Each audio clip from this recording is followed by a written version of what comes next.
Bismillah ar-Rahman ar-Rahim, ceci est notre 12e rencontre.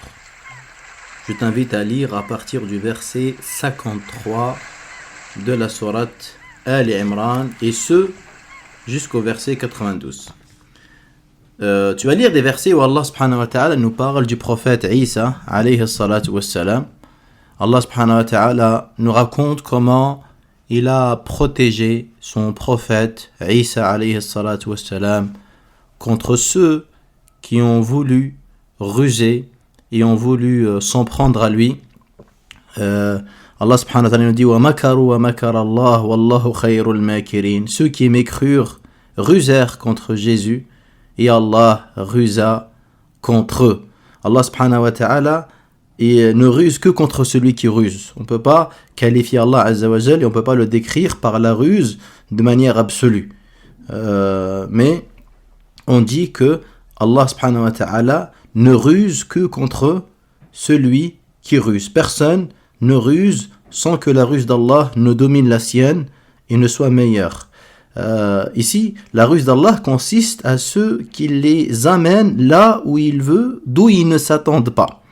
Puisque quand on a voulu justement s'attaquer à Isa alayhi salatu wassalam, quand on a encerclé sa maison, il y avait donc une personne qui est partie le dénoncer. Donc il est rentré pour le dénoncer et pour le livrer. Et Allah subhanahu wa ta'ala, il a donné à cette personne qui a dénoncé Isa, et il lui a donné l'apparence de Isa, si bien que lorsque on a vu cette personne-là, on croyait que c'était Isa en personne, et donc cette personne s'est fait crucifier à la place de Isa alayhi salam, et Allah subhanahu wa ta'ala a protégé Isa alayhi salam. إذ قال الله يا عيسى إني متوفيك ورافعك إلي. Donc c'est alors que Dieu lui dit: ô Jésus, je vais mettre fin à ta mission sur terre, t'élever vers moi, te purifier et te débarrasser des négateurs et placer ceux qui t'ont suivi au-dessus de ceux qui t'ont renié jusqu'au jour dernier. Et c'est connu que le retour de Isa alayhi salatu salam à la fin des temps est attesté par les sources musulmanes. Les arguments donc prouvent que Isa alayhi salatu salam reviendra à la fin des temps, justement pour combattre l'antichrist, et donc il reviendra parce que sa mission a été interrompue, et donc il va revenir pour justement gouverner une société islamique parfaite et équitable, et également il viendra pour rétablir la vérité sur sa personne contre ceux qui le divinisent et contre ceux qui le calomnient, et donc de combattre le grand imposteur Ad-Dajjal, l'antichrist. On a également dans cette page un verset où Allah subhanahu wa ta'ala réfute les propos de ceux qui ont divinisé Isa alayhi salam. Inna mathala Isa inda Allah ka mathali Adam khalaqahu min turabin thumma qala lahu kun fayakun. Pour Dieu, l'origine de Jésus est similaire à celle de Adam. Dieu l'a créé d'argile, puis il lui a dit sois, et il fut. Et il fut. Donc, le Isa alayhi salatu wassalam est un être humain, qui a été créé par Allah subhanahu wa ta'ala d'une mère sans père.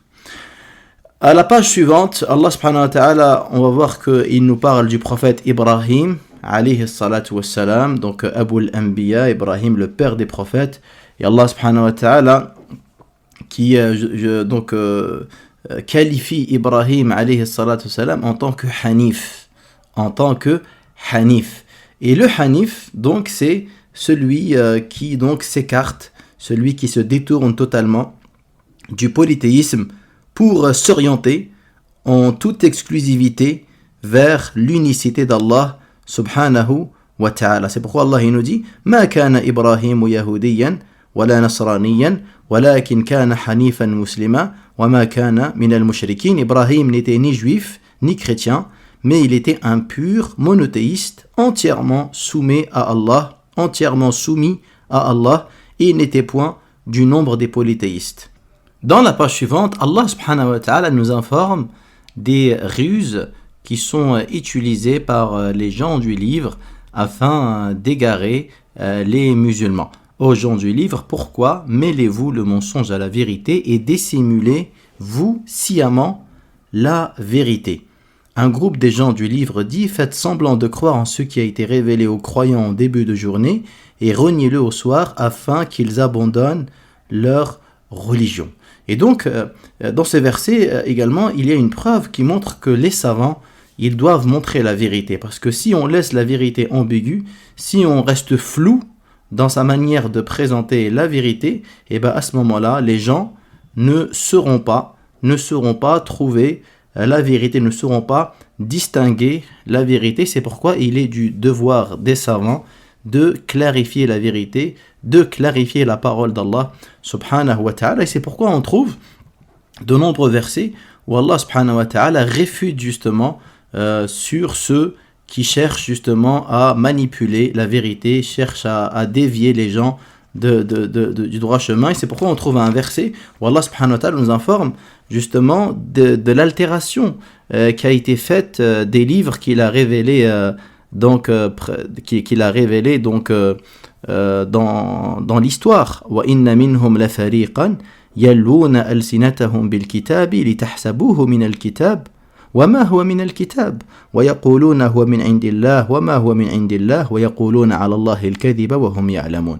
Certains parmi eux détournent la récitation du livre pour faire croire que cela provient du livre alors que cela ne vient point d'Allah. Ainsi ils forgent sciemment des mensonges contre Allah. Donc là on voit bien que il y a eu des mensonges, il y a eu des altérations qui ont été faites. Donc c'est les propos d'Allah aux gens des Écritures: qu'avez-vous à mêler le mensonge à la vérité? Qu'avez-vous à dissimuler la vérité alors que vous la connaissez? Et les savants disent que cette altération, on va dire, ce détournement de la récitation du livre se fait de trois manières. Soit en lisant à la manière du livre des propos qu'ils ont eux-mêmes introduits, ou soit en changeant la vocalisation pour transformer le sens, ou soit en donnant une fausse interprétation. Tout ça, ça fait partie justement de l'altération du livre. Et on a également dans cette page un verset où Allah subhanahu wa ta'ala nous informe qu'il a pris l'engagement sur l'ensemble des prophètes que si Muhammad sallallahu alayhi wa sallam il apparaît, alors ils doivent tous croire en lui. Et il nous informe en même temps que l'islam est la religion d'Allah Azza wa Jal, est la seule religion acceptée par Allah subhanahu wa ta'ala, et c'est la religion de l'ensemble des prophètes et des messagers.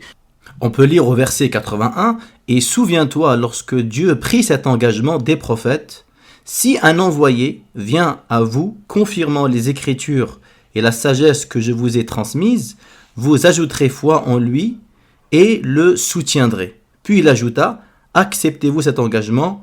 Conclurez-vous avec moi cette alliance? Nous l'acceptons, répondirent-ils, alors témoignez-en, et je serai avec vous pour en témoigner aussi. Abdullah ibn Abbas nous explique ce verset en disant que Allah subhanahu wa ta'ala n'a pas envoyé un prophète sans que ce dernier ne s'engage auprès d'Allah, si Muhammad sallallahu alayhi wa sallam est suscité de son vivant, de croire en lui et de le secourir, et leur donner également à tout prophète de prendre cet engagement de sa communauté. Donc il y a vraiment de nombreux versets qui montrent que la vérité, il n'y en a qu'une, et la seule religion acceptée par Allah subhanahu wa ta'ala est la religion de l'islam. On peut voir dans le verset 83: souhaite-t-il une autre religion que celle de Dieu, alors que tout ce qui est dans les cieux et sur la terre lui est soumis de gré ou de force, et qu'ils seront tous ramenés à lui. Également, on peut le voir dans le verset 85: وَمَنْ يَبْتَغِ غَيْرَ الْإِسْلَامِ دِينًا فَلَنْ يُقْبَلَ مِنْهُ وَهُوَ فِي الْآخِرَةِ مِنَ الْخَاسِرِينَ. Or, quiconque souhaite adopter une autre religion que l'islam se verra refuser son choix et sera dans l'ultime demeure au nombre de ceux qui ont couru à leur perte. Et ceci est une question qui fait unanimité entre les savants musulmans.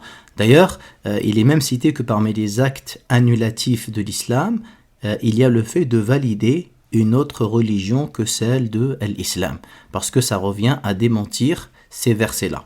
Et bien évidemment, il y a une précision qu'il faut apporter, c'est que le jugement particulier, il ne nous appartient pas. C'est-à-dire que le musulman n'a pas le droit de de juger une personne en particulier, de dire qu'une personne en particulier, elle est au paradis ou elle est en enfer. Ça, c'est pas autorisé, sauf si c'est un texte du Coran et de la Sunna qui témoigne que telle personne, elle est au paradis ou telle personne, elle est en enfer. Mais le jugement, il est fait d'une manière générale.